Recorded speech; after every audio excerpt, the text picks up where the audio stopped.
Red Bull has not built a car that suits its drivers well.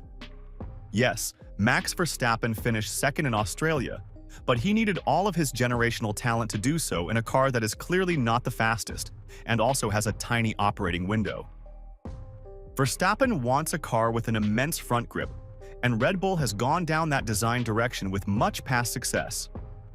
But for the past few years, the result has been a car that requires Verstappen's car control to tame. Other drivers, who are merely very good rather than exceptional, make mistakes in the car, getting knocked out of qualifying early or crashing out of races when the team expects them to come home with a load of points.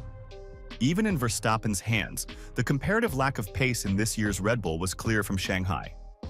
Oscar Piastri's McLaren reeled him in during the sprint race to take away a second-place finish, and on Sunday, the best Verstappen could do was fifth.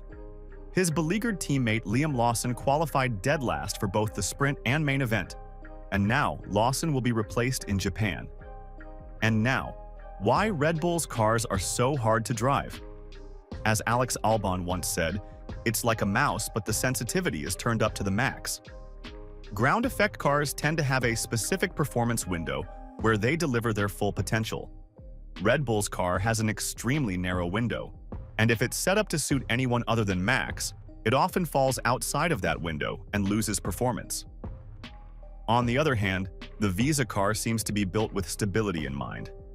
That likely explains why Hadjar and Lawson have been, or were, able to perform consistently. So Red Bull build their car with a sharp front end and loose rear end, and as the season goes on, they tune it farther that way. Could a second driver have a different setup?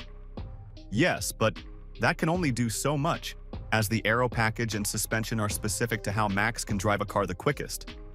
Far as I'd understood, the fastest car in the wind tunnel simulation is one that leans towards oversteer to help rotate the car. Newey's direction was always uncompromising: build the fastest car and have the drivers adjust. He said often enough that he'd just put a robot in the cockpit instead if he could. Now with Max, they almost have that. He still says the car is undrivable, at least last year, yet keeps speeding up somehow. All this to say, it may not have been designed for Max, but he is typically the one who can extract the most out of it. Ironically, this also means that his feedback gets ignored, and they'll build him an even less drivable car despite his protests.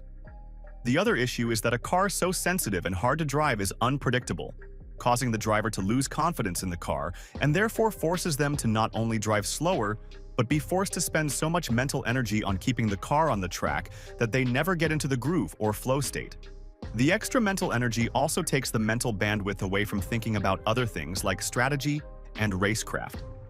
It's unfortunate that the young New Zealander will be the one to take the fall for his team, having built an increasingly undrivable car. Worse yet, many think he shouldn't have been put in the position in the first place.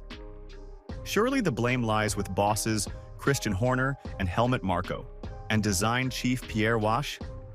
2 races in, to this observer at least, it looks like Tsunoda dodged a bullet. The Racing Bulls team, which is subordinate to the main Red Bull team, designed a car for 2025 that is far more exploitable by its drivers. For his part, Verstappen is reportedly unhappy with the idea of drafting in Tsunoda at this point, fearing it would ruin the Japanese driver's career, and he thinks his team should have built a more drivable car in the first place.